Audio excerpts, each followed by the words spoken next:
રંગીલા શહેર રાજકોટમાં છું અને રાજકોટવાસીઓ બધા જ ખૂબ નારાજ છે, અકળાયેલા છે કે રાજકોટનું તંત્ર એવો નિયમ લઈને આવેલી છે કે હેલ્મેટ કમ્પલસરી, હેલ્મેટ પહેરવું જ જોઈએ. મનુષ્યનું જીવન બચતું હોય તેનાથી મોટું કંઈ નથી.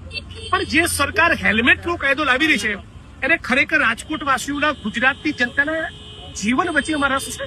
જેવું હોત તો આટલા બધા દારૂ નાટા ના ચાલતા હોત, આટલા જુગાર નાટા ન ચાલતા હોત, આટલા કુટણખાડા રાજકોટ શહેરમાં ન ચાલતા હોત, આટલો દેહ વ્યાપાર ન ચાલતો હોત, રાજકોટ શહેરની અંદર એમડી ડ્રગ્સ ના આવી હોત અને અગ્નિકાંડ જેવી ઘટના ન બની હોત. આ સરકારને મનુષ્યના જીવન બચાવવામાં રસ હોત તો ડીસાની ફેક્ટરીમાં આગ ન લાગી હોત અને હમણાં વડોદરા શહેરમાં બ્રિજ કોલેપ્સ થવાના કારણે, બ્રિજ તૂટવાના કારણે 20 થી વધારે નાગરિકોનું જીવન હુમાયા ન થયું હોત. એટલે બેસિકલી હેલ્મેટની કંપનીઓ જે હેલ્મેટનું મેન્યુફેક્ચરિંગ કરી છે એની ઘણી વાર સાંઠગાંઠ કેટલાક તંત્રના માણસો સાથે હોય છે. એમને રીઝવવા, એમનો ફાયદો કરાવવા, એમનો ગજવા ભરવા માટે લોકોને પરેશાન કરવામાં આવતા હોય છે. રાજકોટવાસીઓનું ખાસ કેવું છે કે હેલ્મેટ અમને પહેરાવો, નો પ્રોબ્લેમ, અમે પહેરીશું, પણ એ પ્રમાણેના રોડ રસ્તા તો આપો.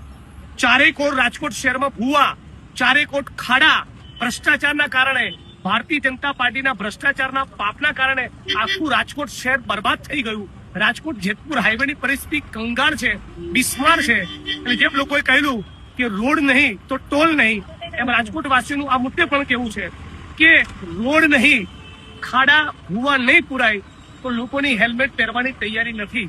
એટલે રાજકોટના તંત્રે અને સરકારે ગંભીરતાપૂર્વક વિચાર કરવો જોઈએ.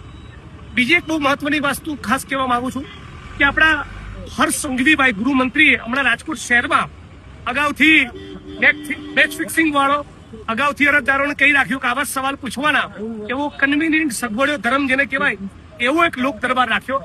આવનારા દિવસોમાં હું લોક દરબાર રાખીશ અને નકલી નહીં, એ અસલી લોક દરબાર હશે. ત્યારે ખબર પડે કે રાજકોટ શહેરમાં કેવા ધંધા ચાલી રહ્યા છે અને રાજકોટ ભારતીય જનતા પાર્ટી એ કેવું શાસન ચલાવી રહ્યું છે.